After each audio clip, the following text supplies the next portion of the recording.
Hello, everybody. Welcome to Monday Night Therapy on Wednesday night because we're just like the Big Ten with 18 teams. It's just a name and we can do whatever the hell we want. We welcome tonight LC Norton, a guy who's obviously much younger than both me and Minnie, and he represents Indiana, and we're going to be discussing Nebraska versus the Indiana Hoosiers in football, which is, I don't know, it's kind of different. You guys you're undefeated, you're ranked. The hell's going on over there? Yeah, well, it's people haven't really been used to it, as you could probably tell just by people like turning out for more games recently, especially. But uh, new hire that'll tend to inject energy into the program, especially one who wins like Cignetti does. But we'll see how it keeps going from here on out. But I mean, 6 wins before Halloween, can't complain. Okay, so the big thing from our side of the fence is they haven't played anybody. And if you look at, I'll bring up statistics in a little bit. And, that's kind of true. They played two Big Ten teams, Maryland, Northwestern, won both those games, gave up some points. To be honest with you, because that's what I try to do with Nebraska fans, Nebraska hasn't exactly played murderer's row either. We played one ranked team, Illinois. We've lost to them. I'll show some statistics in a little bit. But what I want to hear from you about is your coach, Curt Cignetti. What's your impression of him?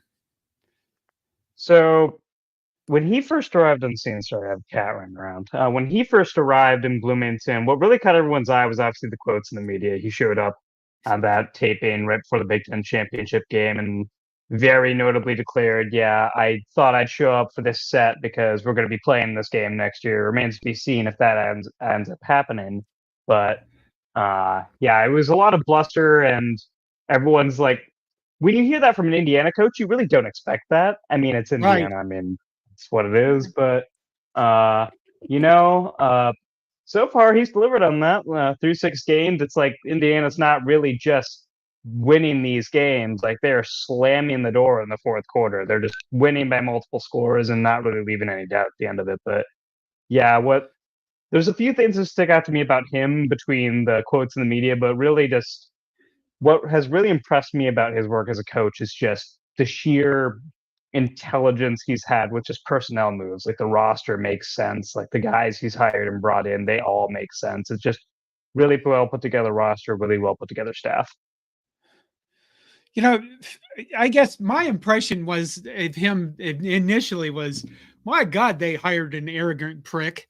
And then I thought, you know, good for them. What was his response to somebody? Google me?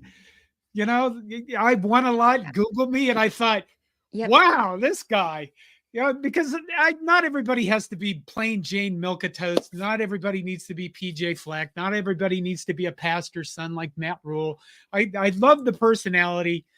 Like I said, I thought he was just holy shit, who's this guy? And he showed up and won. And I think he was talking to, it was Andy Staples. Maybe it was, he's doing the rounds. I think wasn't he on Pat McAfee or something today? Something Yeah, like he's that. been on Three's Andy and Ari show, and he was on Pat McAfee earlier today. Yeah. And he did say that, he purposely sounded, a little bit more bold than he probably would because he felt like Indiana needed that kind of stuff and it was time for them to learn how to win. And I thought, Yeah, well, he kind of back had to it do up. that, just the state of the program. Like there, it was extremely apathetic for multiple years. Like 2023, 2022, it's like, oh, can Tom Allen recapture the magic of 2020, 2019? The answer was extremely not no. And like even just halfway through the 2023 season, the energy just wasn't there. Like the football team, it's like, okay, there's an inevitable conclusion to this. Either A, they fire Tom Allen this year, or B, they win like 2 games in 2024. And they decided to make a move. And well, we see how that's ended up. I was not a big fan of Tom Allen. I think he would have made a good governor, just the way he looked, and the suits, the stuff he wore and everything. But as a football coach, no. Uh, Okay, Linda, first comment. Linda Wilkins says, hi, Elsie, welcome, because, we're very open, welcoming people in Nebraska. GBR Far North says, whoa, John ain't the only hair farmer on the show tonight. Okay. We'll leave the predictions alone. And then Linda Wilkins started out with I also have a football history channel. John, I have a football history question before we get started. When and why did sports coaches start being escorted by cops? That's a damn good question, and I don't know the answer to it. And many remind me to look that up. Okay. But that's an interesting thing. I'm going to say, when I went onto the field in like 1982, well, I don't think anybody screwed with the coaches. Put it this way: back in those days, if you'd have gone anywhere near a coach or tried to do anything with a player, they'd have just killed your ass. I mean, they would have just pummeled you to the ground. And the attitude would have been, "Fuck that guy, he deserved it." Nowadays, if somebody gets pushed down, everybody's like, "Oh my God, we're being assaulted," and everything like that. Okay, back to Indiana. How have the Hoosier fans reacted to Mr. Cignetti, Coach Cignetti? So when he burst onto the scene, like a lot of people, like nobody in the fandom who was vocal was really like turned off by his approach. It was much more of a, oh hell yeah, finally we have a guy who's like this. Because if you're gonna fire a coach, you should probably go for the exact opposite. They went from Tom Allen to this guy, so they kind of did that. And everyone responded really well just throughout the off season. Like for the first time since probably 2021, obviously, like people felt excited for a football season. Like 2019 had some of that hype, but just like I said, like there was so much apathy. Like going into this season, it was like an all new feeling. Like, oh, like there's some. This could sound mean, but like, oh, there's some competency at the top now. Like things could happen. We could see something, and well, we have. This game is sold out, right? Absolutely. So Indiana's been gunning for that for a while. And I know obviously Nebraska fans going to travel well. And that should be a really good environment. I mean, it's going to be a noon game, and those are the way they are. But kind of wish it was a nice game, this kind of game. But we'll see how the crowd ends up looking. Obviously, going to be full. Student section always shows up, so they're going to be there bright and early. So Coach, he came from James Madison, and he brought tons of his players with him, right? Right. Tell me how that's been working out. I mean, obviously it's been working out now. His quarterback, I didn't write down the name for some stupid reason. The quarterback, did he come from James Madison as well? The quarterback from University of Ohio, Bobcats. James Madison as well. That's you. Oh, that University of Ohio. Many is that. Okay, go again. Did the quarterback come from James Madison as well? I don't know what you heard, but I heard a bunch of feedback. Is from Ohio University, the Bobcats. He had a pretty good 2022 season, but his 2023 was a letdown. He was injured for a lot of it, and so he entered the portal. Like it wasn't like super well told, but like kind of like to try to bounce back. And well, through 6 games, he absolutely has. Like it's hard to not call him one. Not even just one of the best quarterbacks in the Big Ten. Like he's playing like one of the best quarterbacks in the country right now. As far as the other JMU guys, like the roster is absolutely loaded with them. Like one of the starting linebackers, Aiden Fisher, he's won a good amount of the backfield. Tyson Lawton, Kalen Black, those are 2 JMU guys. Elijah Surratt, JMU guy.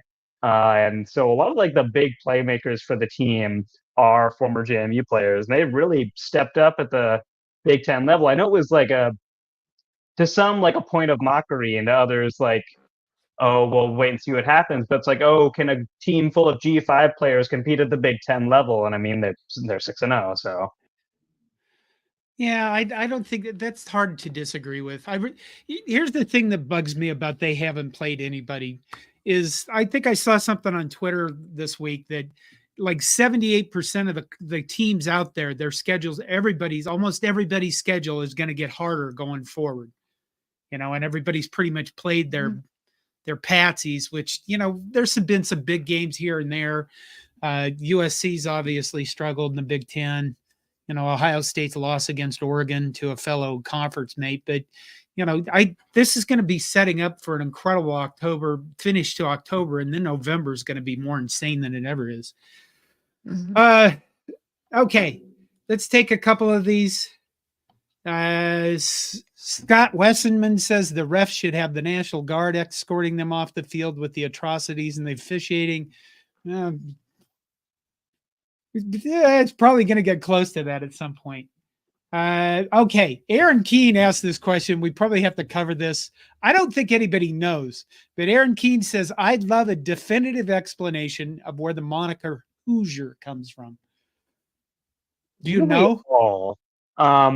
There are like about a million different explanations. Like I've even heard in other states, like Hoosier is just like another term for like someone who lives out in the hills. But I know like one story, and I'm going to do my best to get this right. One story is that way back when they were working on a river project like centuries ago, and the man at the lead of the project was named John Hoosier. And what happened was he would hire a bunch of men from the surrounding area to work on the project with him. And so eventually those men just became known as Hoosiers men, and eventually that got shortened to Hoosiers. That might not be the straight up correct story because there is no definitive explanation for what a Hoosier is or why it's called that, but that's one of the stories that's floating around out there. I had never heard that one. But, you know, back in the day, 1880s, different states had names for everybody. Purdue at one point was called the Cornfield Sailors. Oh, wow. That's kind of rad. I would have stuck with that. And really? Yes. I think it was a derogatory term. It was a derogatory term for people that did harvest and migrated. You know, you guys probably didn't grow up in ag areas, but you know, when I was young, you'd have harvesters come through and they'd start in the South because they were the ones that had combines, and they'd come all the way through the North, and there were mobile people that just did harvesting for a living. Now farming is such that, you know, everybody has thousands of acres. They have their own combines. They share equipment sometimes. You know, a buddy of mine 2 weeks ago or 3 weeks ago when I was home was telling me about his $600,000 tractor. It's quite a bit different. Anyway, the Cornfield Sailors, the Hoosiers, you know, there's a bunch of weird ones. Anyway, back to, let's see. Who would have thought that Boilermakers? Who would have thought that Boilermakers was actually an improvement? Who would have? Well, the Boilermakers, though, they were engineers, so they didn't want to be known as, you know, basically migrant workers. They wanted to be known as okay. Rourke, quarterback. You guys score all over the place. Who else on the offense? Let's name the two, like your top running back. And are you spreading the ball around? A lot of receivers. Go ahead. Go ahead. I guess the key is this. Nebraska is used, you know, sometimes up to 4 running backs. We spread the ball. Every game features like 8 to 10 pass receivers. You know, is that Indiana's offense as well, or do you have a guy that gets the ball in the run and a guy that gets the ball in the pass? Indiana loves to spread the ball around. If there were a go-to guy, it'd be Elijah Surratt, who he's about 6'10", but you would not guess it because the way dudes try to tackle him, like multiple times this season, someone has tried to tackle him and it simply hasn't worked, and he ends up dragging the guy a few more yards. He's been excellent. Again, one of the JMU guys. They spread it around. There's Miles Price, another receiver. There's Keyshawn Williams, another receiver. Miles Cross. There's a lot of Miles in Indiana right now. Miles Cross, who actually played with Rourke at Ohio. They really like to spread the ball around. They actually lost one of last year's top wideouts, if not last year's top wideout, Donovan McCulley. He's in the transfer portal now because he just couldn't find room in the portal, just in the receivers room, just through injury, and just it's a really deep room right now. But aside from the receivers, the tight ends have not caught the ball a ton this year. I believe I was actually looking at this the other day. I think they have like 9 combined receptions on the year. But so they're mainly blockers down there. The running backs, Justice Ellison is probably the lead back. They definitely but he's not like an every down kind of back. Like they do mix it up here and there. Like Tyson Lawton gets in there, Kalen Black gets in there. We haven't seen a ton from the depth these past few games. A few depth pieces made some plays early on, but like against Northwestern and Maryland, all they really needed was Justice Ellison and Tyson Lawton to get the job done. Minnie, you got any questions? I keep overrunning you. I do. No, that's okay. I was just curious. Do you think that Indiana's success this year has anything to do with the fact that, it's Indiana and people weren't expecting them to come to play ball and they weren't preparing? I think nationally, there have been some surprise stories, ooh, Indiana's the surprise story of the season. But I mean, if you look at the schedule and you look at Indiana, it's really not all that surprising. Just because it's okay, Northwestern, they weren't very good. UCLA obviously ties into the fact that the schedule has not been that beefy so far, and Indiana just brought in a ton of good football players. If you look up and down the roster, I mean, it makes sense. They have a good amount of players at each position. They have solid players up front. They have good enough depth. The only real question mark might be the secondary, but to their credit, those guys have played especially well, especially late in games.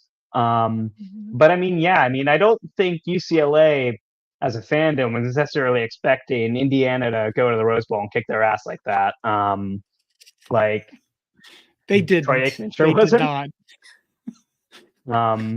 So there is definitely some of that to it. I before the season started, I tried to interview people from the new Big Ten teams, and I interviewed James Williams. He writes for USA Today now, and I think he thought that it was going to be a rough first year, but I think he thought they'd win 6 or 7 games, and they were damn sure they would have no trouble with Indiana, and things have not worked out well for UCLA. Okay, Minnie, continue while you're drinking. Oh, so well, to piggyback off of one of the questions that Aaron Keene asked is how's your special teams? So the special teams, I mean, all right. So place kicker Nico Radicic, he's perfect on the year, but he hasn't been asked to do too much. I believe his lawn is somewhere in the 30s range, just because the offense usually either A, gets into their end zone, or B, puts them in really good position. Yeah, Indiana, just off the top of my head, they have not kicked a ton of field goals. And even so, I actually had this issue the other day. I was wanting to talk about the special teams in a piece, and I wanted to look up the punter, James Evans, because he was really, really good last year. And the problem I ran into was I couldn't find a photo of him for this year just because of how Indiana just isn't punting that much. So I wasn't able to find a photo of him in the new uniform. But when he is on the field, he punts it deep. He's a really good punter out of Australia. And the special teams has done a generally good job at making sure no long returns happen. There was one against Northwestern that kind of had people nervous for a minute, but that was really the only one that sticks out. Yay. Our special teams is special. You know what? Let's go. I'm going to bring up something real quick. I'm going to bring up you can tell I'm really prepared and organized for this show. Scott Schiffer Miller says, can the offensive line protect work from death row? We have a very good defensive line. And for most of the year, we've been rushing 4 and still been doing a pretty decent job of getting a pass rush. So what do you think of that? Can the offensive line protect him? I think that's a really, really good question, actually. So Indiana's offensive line has held up well, but I should note there were a few issues against Northwestern.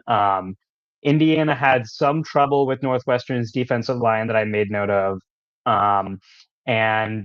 So Indiana's offensive line, you really have to go back a few years to talk about them, because their offensive line coach, Bob Bostad, he's in year 2 now, used to be at Wisconsin. The reason he's here is because Indiana fired their offensive line coach mid-season in 2022. And if you ask any Indiana fan back then, that guy was the bane of the program's existence. I mean, that offensive line just wasn't holding up, and quarterbacks are getting injured left and right. It was just like it was a bad scene, and they needed to make a change. And it's kind of remarkable that Bostad's in year 2, and the offensive line is at the very least serviceable, because they had some good pieces like center Mike Kadick, he's experienced. Carter Smith, I have optimism that he will be a tackle at the NFL level someday. But they actually are down an offensive lineman. His name escapes me just because he hasn't played this season, but he was meant to be a starter at one of the guard spots out of JMU. He got injured in camp, but to the Lions' credit, they have held up well through 6 games. And I was actually thinking about this because I was looking at some Big Ten stats. I noticed Nebraska is second in sacks in the conference. They might be first, actually. But that is something that I would be keeping an eye on, just that battle between the defensive line and Indiana's offensive line, because Nebraska's defensive line can absolutely be in pressure. And Rourke hasn't had to deal with a ton of that this year and again, to his credit, he has performed well when pressured. His only bad throws were against Merrill, and they were just kind of like, well, why are you throwing that? You're not under pressure.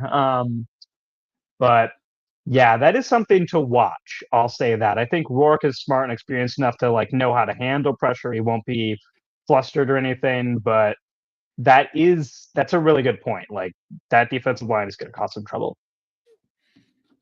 Okay. You know what we're going to do? We're going to take a look at a couple things real quick. We're going to look at Indiana's opponents on this show.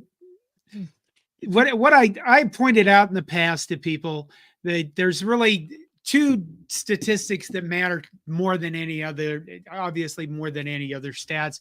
And there's so many stats out there these days. But what this chart is, you'll see that I actually took a bit of time to prepare, is the national scoring offense and scoring defense for each of Indiana's opponents. So you'll notice that they haven't faced teams other than maybe Maryland that have any really resemblance of an offense.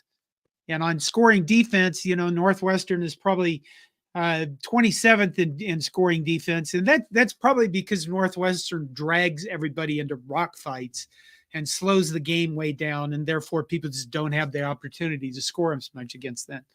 So from this, what we see is the moniker, well, they really haven't played anybody. So now we're going to look at Nebraska's opponents with the same stuff. Oh. Okay, I hope we are. I never do this like this. So, okay. Nebraska's opponents, not maybe a little bit better, but not really that much different than Indiana. I mean, UTEP is horrible. Colorado is, I think, a better team than people give them credit for, but they're still, not in the upper echelon. The one team that Nebraska faced that did have an offense, we lost to. And you'll notice that Illinois is in both categories. Rutgers, on the other hand, not very good at offense and pretty decent at defense. And then, we faced Purdue, and Purdue's just lost. They're not a very good team. But that's kind of a very, very simplified breakdown between the 2 opponents' records so far. Any comments, Really? Minnie or Mr. Norton? I do. It would be really interesting to take the averages for each, because I bet Nebraska has played better opponents. I mean, just looking at those numbers, we have played scoring offense in the 40s, and Indiana hasn't done anything like that. I think the lowest was 80 something. So that's Oh, go ahead, Elsie. I was just going to say that's quite a difference there. Okay. What do you think? I think the big thing with Nebraska's schedule is that Illinois game, just because it's Brett Bielema. He's going to put together some sort of team there. But I was impressed with Illinois when they beat Kansas before it turned out that Kansas is simply not good at football right now. Right. And that's a good Illinois team. And I don't think Indiana has played anybody like that Illinois team, is the thing. Because, Indiana's schedule has absolutely been soft. They played they played two G5 schools, and they played some wayward FCS program, maybe the worst Division I football outfit in the country. And I mean, but what has impressed me about Indiana in those games is that things might be a bit tight in the third quarter, heading into the second half. Indiana just kind of slams the door in a way you don't expect from Indiana football at all. Because the long-standing thing with Indiana football through like the Kevin Wilson and Tom Allen era was, okay, you're going to get into a situation against Michigan where the game is close in the fourth quarter, and then things are going to completely fall apart, and they're going to make some like Looney Tunes style mistake, and Michigan's going to win in some convincing fashion. And this year, that is simply not happened. As soon as the fourth quarter starts, they kind of go pedal to the metal. If the defense has been lapsing, they start getting some big stops, and the offense just performs as it always does. It extends the lead and just like does not let a team back into the game. But I mean, as far as like opponent schedules go, what sticks out about me in Nebraska is that Illinois game, because I think Illinois is a very, very, very solid football team. Yeah, I agree with that. You know, I was going to look up strength of schedule statistics, but honestly, I didn't find one I liked. ESPN's FPI, that power index thing they do, I don't care for that. I like Bill Connolly's SP Plus stuff, but it's behind a paywall that I don't pay for. And, you know, I was going to do a little bit more with that, but I think that I think this game, we haven't talked about Indiana's defense, so don't let me forget that. Okay. Two things. Number one, Indiana has scored 80 points in the fourth quarter. Many. I know. 80 points in the fourth quarter. But that's what I wanted. This is the question that I have in kind of the comment. Elsie, you said that Indiana, they put the pedal to the metal. Once they get over, like, start beating an opponent, they are just balls to the wall. That's actually a Curt Cignetti quote. Nothing I came up with. And Nebraska has led off the gas. So we haven't had those high scoring games because we kind of let off the gas and let our second and third string players into the game. So how does that compare with what Indiana has done? Indiana generally, when the third quarter ends, it can occasionally be like a decently close game. Like I remember the game wasn't like fully decided against Northwestern until the fourth quarter, and Indiana felt good about the UCLA game probably about midway through the third. It was a close game, and there was a huge momentum shifting targeting call. Actually, two of those that got maybe two of Indiana's most valuable defenders out of the game. It's like, oh, this could get really weird really quick. And instead of faltering, they continue just beating the snot out of them.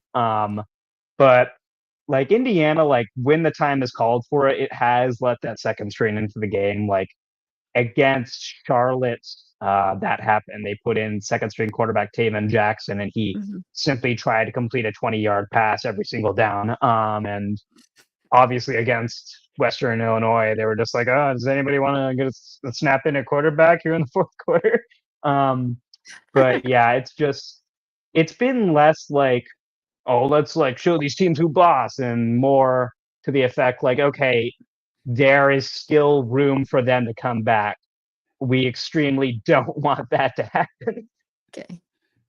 I do remember the Indiana woes of, oh my God, I can't remember who ranked team they were, a highly ranked team they were going to beat 1 or 2 years ago, and everything just came apart in the last like 5-6 minutes of the game. Of course, that's probably an explanation of a number of games that Indiana's had over the years. Connor from Corn Carries gives us a super chat. Thank you, Connor. And he says, does LC think Illinois or Indiana a better team? Which is a pretty good question. Thanks, Connor. Oh my God, horrifying question. That's a That's really good question. Yeah. And I love it, but oh my God. So right now, because here's the thing, I think like Altmaier and Rourke are among like the better quarterbacks of the Big Ten. They're like right up there with Howard and Gabriel and obviously Raiola. but like statistically, they are up there. And I might have to get like honestly, what I think about this game, like if Indiana and Illinois were to play a game, here's how I'll put it. It would be close either way, but if it was an Indiana home game, I'd feel Indiana would probably win that one. If it was an Illinois home game, I think Illinois would probably win that one. I don't think either could go into the other's house and beat the other. My God, man, you're supposed to be a homer sometimes. Can't do it. Can't. What? Why? It's Indiana. I'm apprehensive. Like I've been watching Indiana for too many years. Like I can't like feel like, oh, they're gonna whip ass. It's like I am like genetically ingrained to like believe that a fourth quarter collapse is coming at this point in my life. So I was going to make fun of you for being so young that you weren't jaded. And apparently I was Not the case. kind of jaded. Sports does to all of us. All right. I'm falling behind on comments, so we're going to take some of these. Yes, you are. Let's see. Files Goodbye says need the D line to feast this weekend. I'd agree with that. That's flies. Flies goodbyes. What did I say? Files? Yes. I'm barely alive right now. What do you want from me? Aaron Keene says, how is Indiana's long snapper? Just kidding, sort of. Oh my God, you have a comment on that. He's excited. So it was actually like I don't want to like minimize it by saying it was a bit. But like last year when Indiana was like not good, like one of the big things that happened was they got a 5-star to commit. It was a 5-star lawn snapper, but they got a 5-star to commit. Indiana has previously had like the same lawn snapper for a number of years. He was always, lawn snapper. It's like he did his job always. Current guy's always doing that. For a while there, it was like, hell yeah, lawn snapper school. Let's go. Well, Nebraska has severe problems with long snapping. So, we can laugh about it all you want. And then you get one that doesn't work, and it's like, holy shit. Because in a little bit, we're going to do a stats comparison between the two teams, and I'll show you why that's important. Eric Jackson says, Indiana worries me. And then he says, I feel like it's our time to have a breakout game, but I don't think we are there yet. So you can see there's a lot of PTSD in Nebraska fans as well. We've won, last week we beat Rutgers 14-7. And it felt like, the coaches were purposely making it a 1-score game just so we could go, look, we can win 1-score game. And somebody else, there was another comment. Charles Hullett says Nebraska is noted in the Sickos committee with 2 games where the Huskers coasted. Now, I don't know if you guys follow the Sickos committee, but the Sickos committee has this thing where they look at statistics of teams that were really out front in the first half, and then they didn't score in the second half, and did they still win their games? And I think they sent out an email today. Charles is obviously on that list. I think they're on Substack. They're certainly on Twitter, but Nebraska was listed twice, and they were the only team listed on their list twice, and they had only 5 or 6 games on there. So Nebraska has done a good job of coasting in the second half to win. So I don't think we can do that against Indiana. But I guess we're going to find out this weekend. And then we'll stick with Charles Hullett. And he says, is Mother Bear's still good pizza in Bloomington? The answer is extremely yes. So if I can go on a bit of a tangent here. God, yeah. You know what? If people are going to the game, so you might as well give us a rundown on stuff to do or places to eat. And, I would love to. So when I lived in Bloomington, I had a personal policy where I simply could not order like a chain pizza place. Like there's enough local pizza. Like Mother Bear's is a sit-down place where you can also get delivery, and it's kind of like one of the storied Bloomington institutions. Like you go there and there's a basketball player themed NIL deal meal that you can buy. Pizza X is another one, just like your casual, like, it's a pizza place in a college town that'll sell you like a 2-person meal deal. And there's another one called Avers. I think they closed their sit-down restaurant But I mean, if you're Nebraska fans in Bloomington, like looking for a place to eat, like there's no shortage. Nick's is obviously like the big Indiana bar. So you can go into the actual restaurant portion of it, or you can go up the stairs to the Hoosier room, which is just like large, huge room with TVs and taps and everything, just full of memorabilia. Upstairs pub, that was like the bar I went to when I was in college. They've kind of like revamped it now. It's much more sporty than it was when I was, say, junior or senior, but it's a lovely place to take in a game. The people that run it are great. Um, College bar next door, Kilroy's. I mean, if you're on the younger side, it's like you're looking for a college bar, that's kind of your spot. Um, Otherwise, I mean, if you're like looking for lunch, Dagwood's Dagwood sandwiches, just over on Indiana Avenue. And then if you're looking for coffee, I always recommend Soma. Charles Hullett also says, I can't believe the Irish Lion closed in Bloomington. I fell to my knees when that happened. Oh my God. Like I was walking past the storefront and I saw the sign and I almost like shed a tear right then and there. It was devastating. What was that? What was the Irish Lion? It was a Irish themed restaurant. So it had like Irish fare, and it was the only place in Bloomington where you could get a yard of Guinness. And if you can get a yard of Guinness somewhere, you kind of have to get a yard of Guinness. And now that is gone, and you have to find somewhere else to get a yard of Guinness. And unfortunately, no one has found such a place yet. So we'll see if somebody is nobody took over that position for the somebody yard. needs to. It's a gap in the market. Paul Dallin gives us a super check. Thank you, Paul. And he said, we didn't coast, we sucked. Come on, Paul. Paul, the theory is number one, I think I've gone through this. Number one, we are trying to teach our team how to win by one score all the time now. Or number two, we are doing the NFL thing where if you get a 2-score lead, you just sit on it. It's not because we sucked, Paul. We did kind of suck, just so you know, LC. The offense is struggling. Or the offense is, well, yeah, they are. They're struggling. I know that look, Minnie.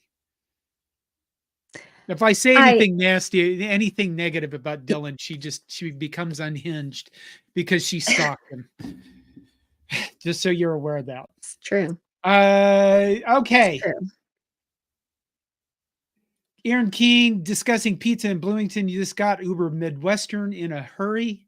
And then John, some other John. You know what? We'll wait one more on that. Joel Tilson says, who's more physical, Nebraska or Indiana? What do you think, LC?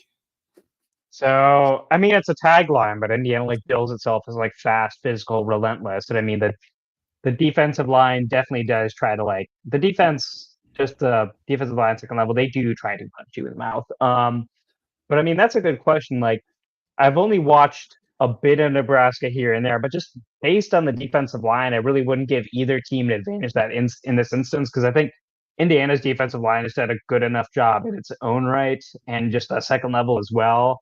But just, I mean, it's Nebraska. Like, those dudes are going to play physical football. You know what? What do you think, Minnie? Well, we will see. This is what I think. We're coming off of a bye week, and somebody else mentioned it, and I don't know if you saw the comment. We also played Colorado. Yes. Who went on? They were an extraordinary team. They are an extraordinary team, and I just feel like you're still back on the strength of schedule thing.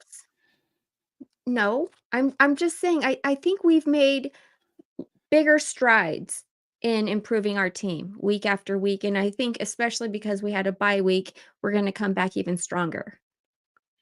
Well, Ty Robinson did say, what did he say? I feel fresh, or I feel young again, or some damn thing. So that's one of our defensive linemen that you're going to learn who Ty Robinson is. And you could be scared of him. Nutmocker, who I call the Nut Masher because I'm terrible with names. He's the other defensive lineman you're going to learn about. Here's the thing, Minnie. Toward the end of this, bring up Colorado again and how the game started specifically. just so I don't Okay. forget the train of thought. Doggone it, I had the next thing. Okay, John asks, how strong is NU red zone offense? And this brings us to a segue of comparing statistics. Wait a minute, I need to get the comment off there first. Well, bloody hell. Okay. All right. Statistics. You know, again, people do the advanced statistics these days, like success plays and stuff like that. I'm old school, plus I'm kind of dumb, and these are easy to understand. And this is a comparison of the two. You see Nebraska's scoring offense is at 71. We know that we're not that good at offense. We struggle with offense. And very specifically, if you look at red zone scoring percentage, we suck at offense specifically because we're not scoring in the red zone. And you'll notice that Indiana, these are by the way, national rankings. So scoring defense, Indiana actually has almost one of the top 10 scoring defenses in the nation. You can say what you want about they haven't played anybody or a good offense, and many can defend that. But again, I'm going to say these two teams I don't think either of them have really played anybody really difficult yet, except for Illinois. Again, red zone scoring percentage for Nebraska, we're ranked 101st in the nation. Indiana is 29th. Our red zone scoring is that low very specifically because we can't kick field goals. This doesn't separate, but you can separate the statistics between TDs and, how often you score TDs versus field goals. But red zone, you got to score when you're in the red zone. And we know that if you're a Husker fan watching this, I guess if you're an Indiana fan watching this, we have not been kicking field goals. They get blocked. They horribly missed. These aren't long field goals like 50-yarders. These are short, shitty field goals like 30 yards. The next one, opposition red zone scoring percentage. Okay, Nebraska is 10th. Indiana is tied for 128th. In other words, at 100%. So if all the teams that have gotten into the red zone against them have scored, which I thought was really shocking.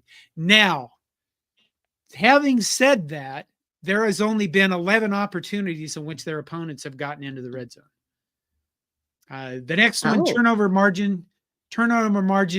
This is a feel-good category for Nebraska because having a turnover margin ranked at 16th nationally compared to all the years that we've been doing this, it's not good. It is good. It's a vast improvement over what we've been in the past. Next one, long scrimmage plays of 10 plus yards. You can look at this statistics also from 10, 20, 30, 40, 50. I looked at 10. Nebraska is 60th in the nation with long scrimmage plays. And the reason for that is, there's 3 reasons, and Minnie's going to go nuts on me. Number one, our running backs might be good, but we have seen none of them break away on long runs. And the other problem is that we have a quarterback who's very good at short to intermediate passing, but he is not good at long throws. He's been underthrowing his long passes. LC, we have some speedsters. We have a guy named Jalen Lloyd who last year with our crappy quarterbacks that weren't very good, averaged 40 yards of reception. And I think he scored 7 TDs. Every time our quarterback tries to throw long balls, they're typically underthrown. Dylan Royal has done a very good job of being a quarterback as a freshman, but that's one area that he really needs to work on. And then you'll notice opposition long scrimmage plays of 10 yards or plus. Indiana is ranked 7th.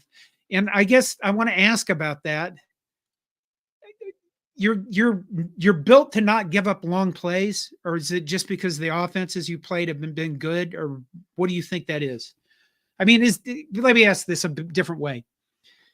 Is the defensive philosophy don't ever give up anything long, like a don't bend but don't break kind of thing, or is it just because you haven't played very good offenses? It's kind of felt like that. So going into the season, everyone, in a very, very weird flip of Indiana trends, everyone was like, okay, the offense is going to be incredible. The defense, we're going to see. And they've generally impressed based on preseason expectations. They added a few pieces in the spring transfer portal window that kind of like beefed them up a little bit. But the one thing about Indiana is the defense has kind of given you some head scratching moments at times when it's like, oh, that Northwestern quarterback who's probably more of a run first guy. Surprise, he's like completing a million deep balls right on top of your head. And it's like, oh, well, all right. So Indiana secondary has like had a few issues this year. Their best corner is probably D'Angelo Pons. He's been undersized. He's only a sophomore. He was really, really good for JMU last year. He opted to just follow the coaching staff here to Indiana this year. He's undersized, but he like plays at a million miles an hour, and he definitely plays above his size. But the secondary, like, there's a few like pieces from like the past few rosters. There's a few pieces. They didn't really add a ton there aside from Pons, but the defense has given you some moments where it's like, did you guys get like what's going on here throughout like the past, especially the past like few weeks, where that's like been a thing, like what's going on with the defense? Minnie, did you want to take this chance to rake me over the coals, or That would be great. well, go ahead. If you think about it, if you sorry, Elsie. I could Not feel the to you. steam. I could feel the steam coming through my monitor from all the way from Arizona when I said something negative about Dylan. Go ahead. Just But if you- I'll just bow my head. John, if you think about it, if you were our opponent's defense Yeah. and you've heard all this about Dylan Raiola and you've seen him, he can make those throws. You're going to try and either blitz him or you're going to be covering the outer perimeter on the wide receivers. That's why these guys cannot get open. He can throw that. It's just That's that true. our opponent's defense, they're looking at it like that is our main weapon on offense.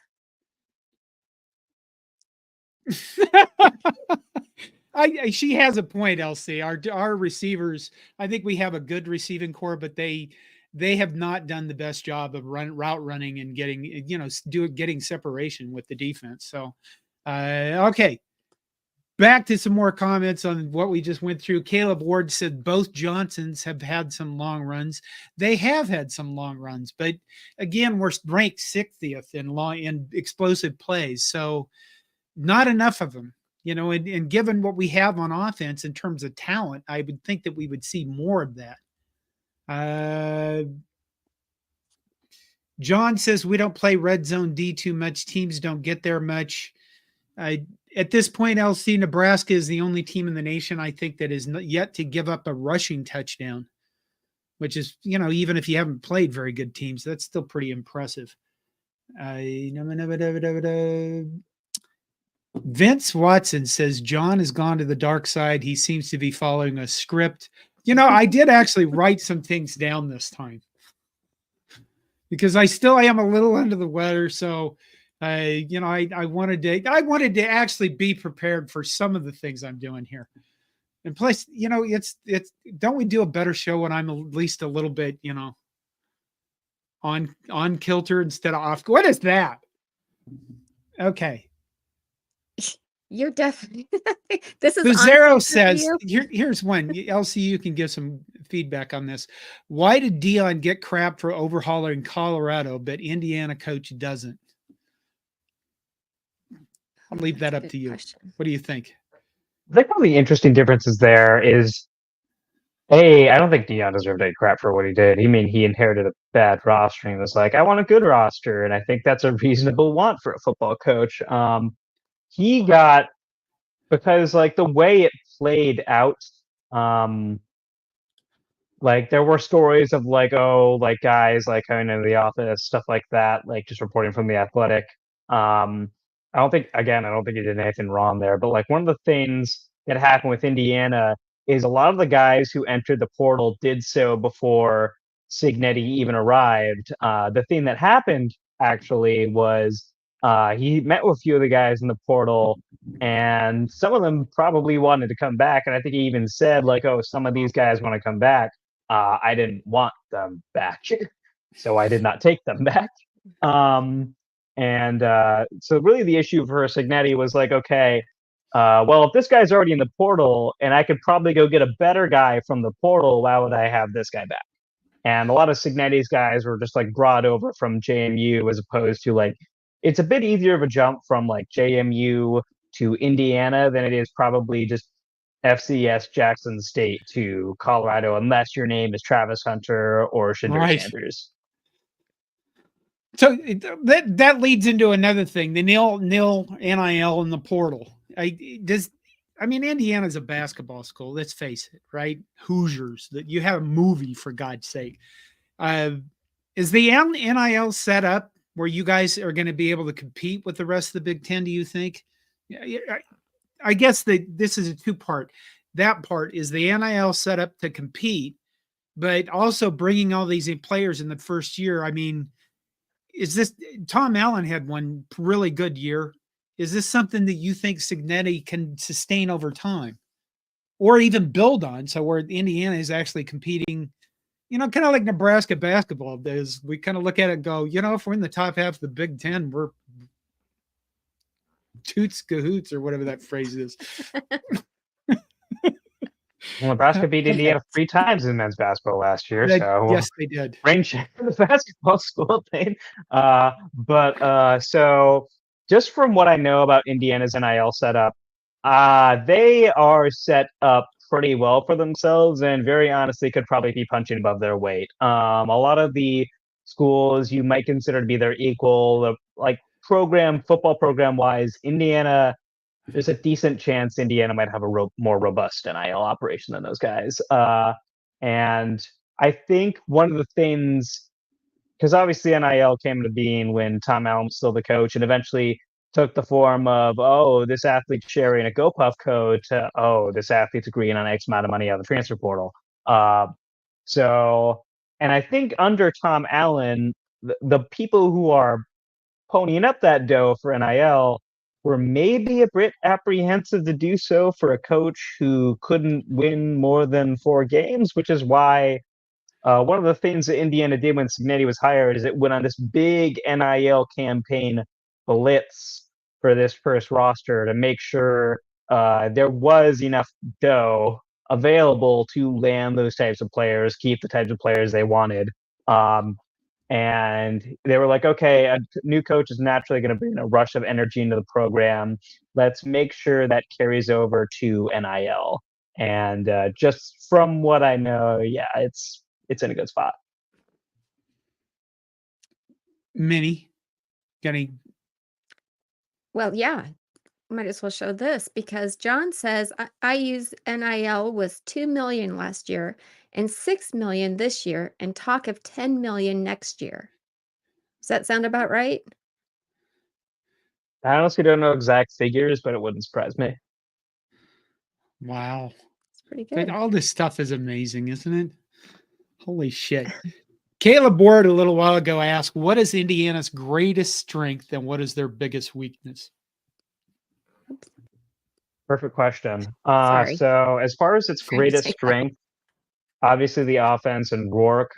So it's a thing like Indiana, the fan base has not felt accustomed to, is feeling confident in the ability of A, the coaching staff, and B, the players to execute the play call. This is the first season I can almost certainly, I can almost remember where I have almost never heard the offensive coordinator's name or seen it on Twitter, because usually you only see that when something's going bad. But funny enough, Indiana's offensive coordinator's name, Mike Shanahan. He's not that one, but that is his name. So their greatest strength right now is the offense, its ability to keep chugging and going downfield, especially on third down. Like, I don't have the exact statistics off the top of my head, but Indiana has been very reliable on third down, especially in the passing game. As far as the greatest weakness, it has not lost them a game or really even put them in jeopardy of losing a game yet. But I mentioned a bit earlier, the secondary has had a few issues. And if that carries on through a full game and they aren't able to turn it up in the fourth quarter as they have recently, that could prove to be an issue, because I don't think it's necessarily a bad secondary. Again, it has not lost them a game yet, but there have been cracks in the armor, so to speak. I like to hear that. Minnie likes to hear that. Oh yeah. Yeah. Okay. I do. From a little bit ago, Pitt, how hard is it, Greg?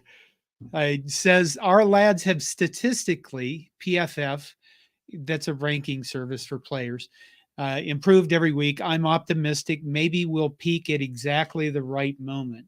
Well, that would be good. Caleb Ward says, I think we need to get Nair the ball the more of this game to win. Isaiah Nair is one of our receivers. We have Isaiah Nair, Jamal Banks, both really tall receivers. Jalen Lloyd's a speedster. Thomas Fedoni's a tight end. He's got a lot of receptions. He hasn't had the breakout game, but Nebraska does what you said Indiana does. We spread the ball around quite a bit. And I think the other thing that we do a lot is we have played a crap ton of players through the first 6 games of the season. So like on defense, they have rotated the defensive line starters. Ty Robinson and the Nut Masher have played most of the snaps on the defensive line, but they're still rotating guys constantly. The offensive line, we've lost 2 starters off the offensive line. It's probably I would say it's our weakest point on our team. I don't think they run block particularly well. They pass block, I think, very well. I don't think we're straight up. If we straight up run like inside zone, nickel duo type plays, I don't think we're very good at that. We're good at misdirection stuff and putting stuff in motion where we can get guys on the defense moving off kilter. Those are things we do well. And then here's one real quick, completely off now for something completely different. The weather in Indiana on Saturday. Do you know what it's going to be? I think off the top of my head, because I have just, I'm actually going to be in Bloomington for the game. I like go down every now so often on the weekend. I believe it's going to be like, a nice fall day. I mean, the sun's going to be out, so that might make things a bit hotter than you might think it might be. But I think it's going to be like standard, like October football weather. What do you expect? So a beautiful fall day in Bloomington, Indiana. Absolutely. RS says watching from Cebu, Philippines. I'm not sure how to pronounce that, but I guess Cebu. Thank you for watching, RS. And I hope it's warm and I would bet it that I don't know anything about. I'm sure it's a lot warmer than in Minnesota and Indiana. I think it froze last night. In Phoenix, guess what? We hit fall weather here. What, to get down to like 91? Yes. I live in Minnesota. Long sleeves. So it hit freezing last night, I believe. Andrew Curtis says Husker issue is everyone is peaking at the same time. LOL, it never happens. Nebraska has yet, if you're a Nebraska fan, Nebraska has yet to play a full game all the way across the board on offense and defense. And I don't mean to be rude, but I don't think there's hope for our special teams to really play a complete game. Maybe we will. I don't know. Maybe something will happen this week. We do have, Mr. Norton, we do have an excellent punter. We have a punter so good. He is a superhero. He is a punter so good that our black shirt defense, you only certain members of the team get black shirts to wear at practice. Our defense requested that our punter get a black shirt. That's how good he is. He's one of our leading tacklers. It's amazing. He's amazing. So the punter is excellent as long as they don't get blocked, because we've had a number of punts blocked. Again, he is special teams. The rest of the special teams is pretty terrible. John says Indiana late to the party, but we at the table now. Well, we'll see after Saturday. Let's see. What do we got? Fred Sacco, we can't miss him. John's brain is coming out of his head. I guess that was the little question mark thing. Roger Morse asks, will the groin be able to kick on Saturday? I don't think so. Our starting kicker has a groin injury and hasn't played for weeks. I don't think that's made any difference because our long snapper and the holder, they all have to be a team together, and they have not done the long snapping has thrown everything off. So Anthony Tony Nicolite says, we definitely need to get pressure on their quarterback to get him off schedule. I think their offense relies on the passing game more than the rushing game. Is that true, Elsie? Just about to say so. I think the running game is like efficient and like gets the ball. It does what it needs to do, but the offense really thrives through the air. Like the running game, like it's going to do its job. Like nobody's going to like break off for like a huge run. It's happened occasionally, but like here and there. But Indiana's like it's going to like do what it needs to do in the running game, but it's really going to like damage a team in the passing game. All right, we're coming up on an hour. I usually try to go for an hour, so we're going to wrap this up a little bit. So earlier, I said something to Minnie about reminded me of the Colorado game, right? Yes. Escorted by, oh, no.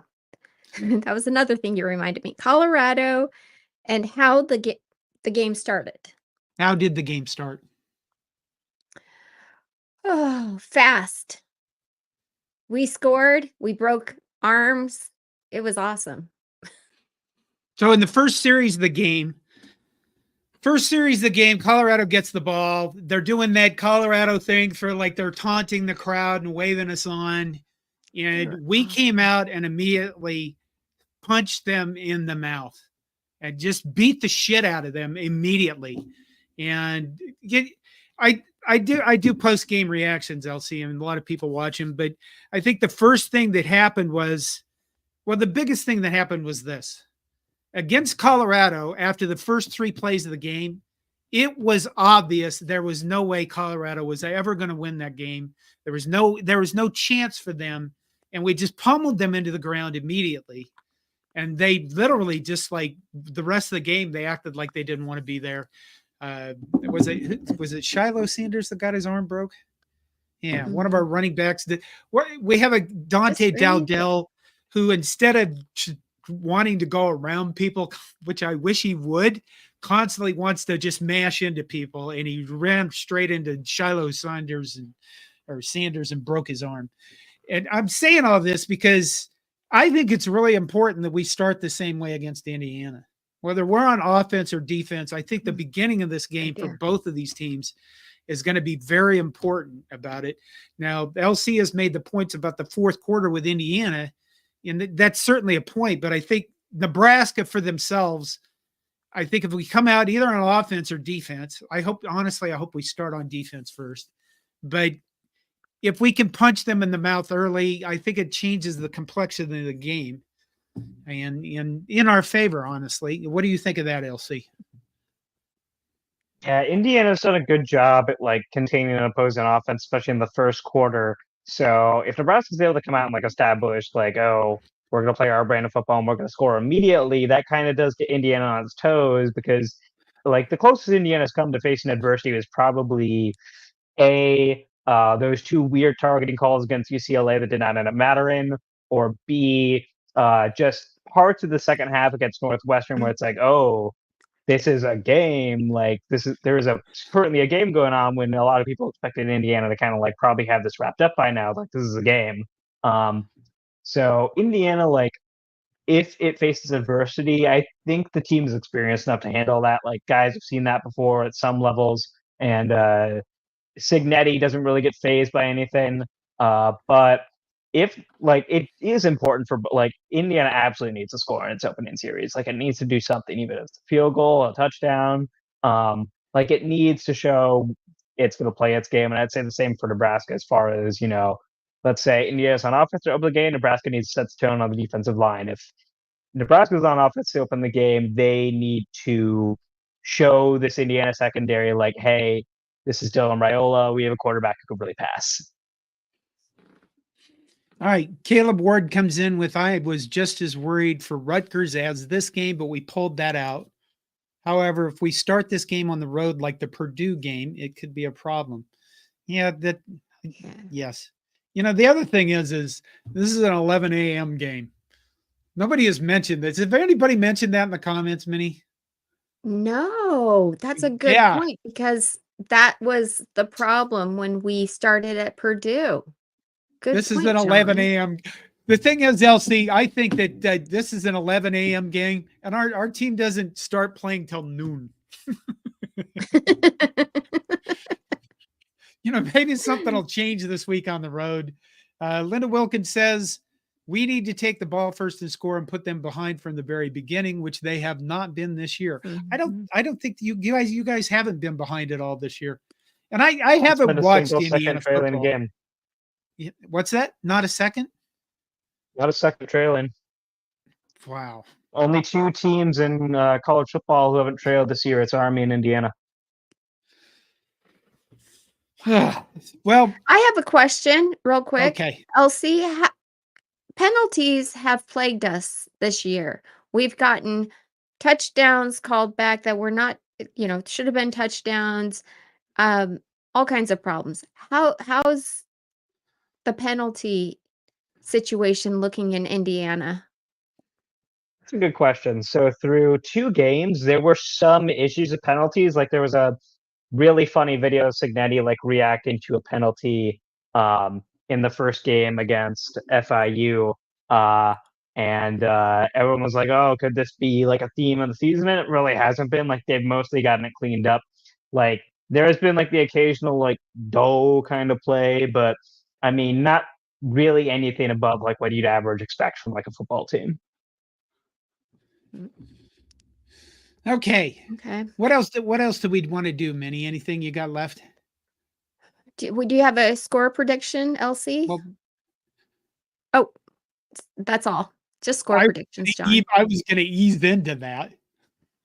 Well, you asked, do I have anything left? did. It seemed like you were tired and wanting to wrap it up. I'm sliding downhill because I'm an old and crusty man. Okay, LC, do you want to do any predictions? All right. So I hate predictions because I remember a year ago, Indiana played at Illinois and got eviscerated by a backup quarterback who passed for more yards than I think maybe any Big Ten quarterback ever against Tom Allen's last defense. But for this game, I would say because it's a home environment, and I mean Indiana. The closest I go on a score prediction would be Indiana 27, Nebraska 24. I don't think Indiana's gonna get some huge victory if it pulls this out. That would be the lowest scoring game they've had all year. It's a good defensive line. Wow. Thank you. Okay. Well, Minnie, do you have one? Or are you going to wait till tomorrow night? Is that okay? Yeah, it's okay if you wait till tomorrow night. We do shows on what I channel. want to say. We do shows almost every night of the week. But let's see. What am I going to go with? What are you going to go with, John? What am I How many going to go with? touchdowns? How many touchdowns is Dylan Raiola going to throw? Well, he's going to throw for 2. But our backs are going to run for another one. I think our defense is going to pick up what would that be? That'd be 20. That'd be 4. That'd be 28 points. That's probably honestly a little bit too much for us. We'll reduce it down. See, I do these by scientific processes. I pull things out of the universe because the universe speaks to me. I don't think we're going to score 28. I think we'll push it down. We'll say 3 touchdowns with a field goal, which is going to shock everybody because we'll all go, oh, we made a field goal, and then everybody's going to feel good about ourselves. So we're going to score 24. I'll give them 21. There you go, 24-21. I think it'll be a good game. I think it'll be a game that, we have a lot of fun watching, and then hopefully Nebraska isn't heartbroken. You guys, Indiana could be heartbroken because, come on, you have basketball. You have that whole history of basketball. Basketball season's almost here. We have 0 basketball history, what's the worst basketball history in the nation. So you can give us football. No, I wish I had K-State. What's that? I wish I would have had K-State. That would have been fun to watch. Well, that's He true. was. Yeah, we might, we haven't done our basketball preview stuff yet, and we might have another K-State type guy again this year. Oh God, don't say Okay. that. But Fred he's gonna want 3-point shooters. Oh my God, we do have a bunch of predictions, don't we? I didn't score. Do you want to go through? You this? did. Okay. I'll go ahead. I'll go through I some. will. of them. Andrew Curtis, 30-28 Huskers. Linda Wilkins, 28-21 Nebraska. What? Hey, people are picking Nebraska. Do you imagine that? Justin Rogge, 31-20 Nebraska. Fred Sacco says we win 20-9. We score 20 because we fuck up an extra point.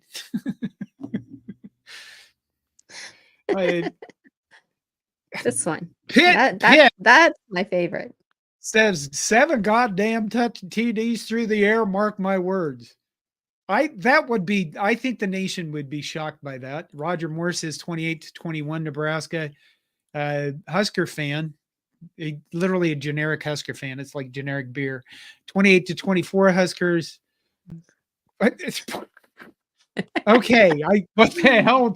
This is why I don't look at the comments directly that you guys leave it. I only look at the comments. Holy shit, you guys. You're all terrible human beings. Well, not all of you. Okay, wait. What? Did you see Greg's comment? What? I No. started. Okay. Oh, Greg says 70 viewers on on YouTube, 24 likes. Smash the like button, people. That would be good. Okay. Thank you. I think that's going to be it. Is God dang it! I just keep clicking on hide. Okay. Any closing comments, LC? It'll be a good game. I mean, I know Nebraska fans are known for being among, if not the nicest in the Big Ten. So hope they enjoy Bloomington if they made the trip. There you go. Minnie, you got anything to close?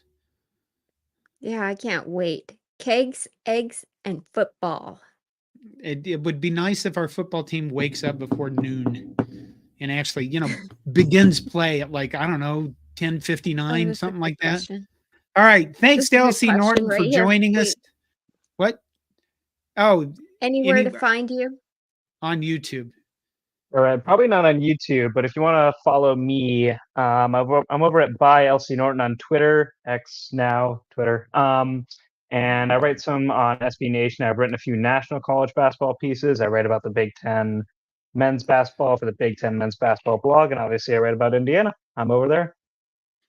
Our SB Nation site is crimsonquarry.com. And I think I knew what that meant at one point. Do you know what it means? Crimson Quarry? Is there a quarry? A whole lot of stone quarries in southern Indiana. Shout out, breaking away. Yeah, okay. That was one of the most fabulous movies of all time. Okay, Caleb Ward's going to finish this off with I fear and IU win. Well, you know what? Enjoy the football. We'll just see what happens. You don't get anxious about it ahead of time. It'll show up. The team will show up. Maybe they'll show up at 11:15 a.m. and surprise us all. Okay, I gotta go. Just because, John, before you go, do you know this song? What? Can you sing it? No, I can't. There's no singing tonight. Come Crimson on, and Clover. John. It's Crimson and Clover over and over. I don't remember other than the chorus. I don't know. No. Okay. Good night, Minnie. Good night, LC. Thank you for showing up. Good night.